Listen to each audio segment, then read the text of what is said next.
Yes, it took off about 15 minutes or so ago. A Qatari Airways Airbus A320. We're tracking it at the moment. It's just flown past the Iranian city of Qom, and it's moving south and will land in the Qatari capital Doha within the next hour or so. And as you say, on board 5 Iranian Americans who have been held for various lengths of time.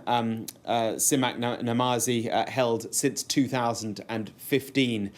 With them are 2 relatives of 2 of those prisoners. Namazi's mother is on board the flight as well as Morad Tahbaz's wife.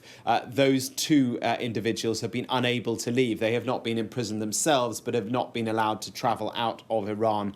They now can and are on board that flight, along with Qatar's ambassador to Iran. He is accompanying them as well. So a huge relief. We're expecting a statement, I think, from the American President, Joe Biden, as soon as they are safely out of Iranian airspace and in Qatar, and from there they will fly.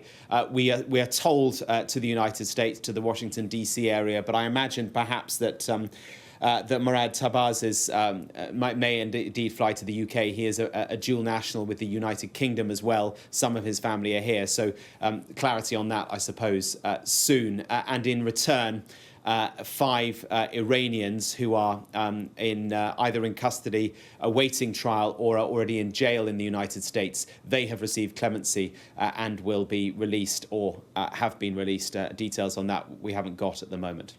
OK, we'll keep an eye on whether Mr Tahbaz does end up coming back here. And Mark, this has all come about because of the unfreezing of some $6 billion, nearly £5 billion in Iranian assets. Talk to us about that and where that money first came from. Yeah, the Americans are sort of advising against the word freezing or unfreezing. They say this money was never frozen. It was just relatively inaccessible to the Iranians in South Korea. It is Iranian money. It is oil revenue money that Iran had earned by selling oil over the past 5-6 years or so, during periods when they were able to, when sanctions allowed for them to.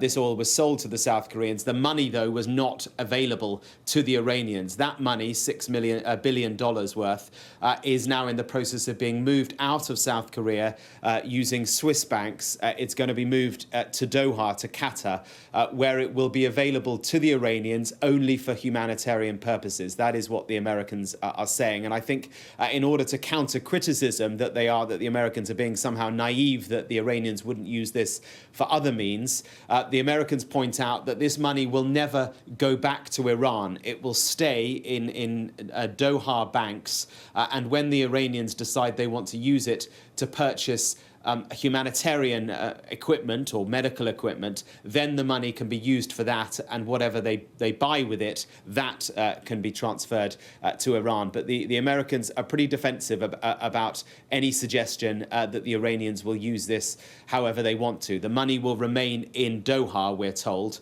and can only be used for humanitarian purposes. Nevertheless, Kamali, clearly there are many that believe that this will just only embolden Iran, because they will feel that it is worth taking political prisoners, because they're able to get something back in return for it.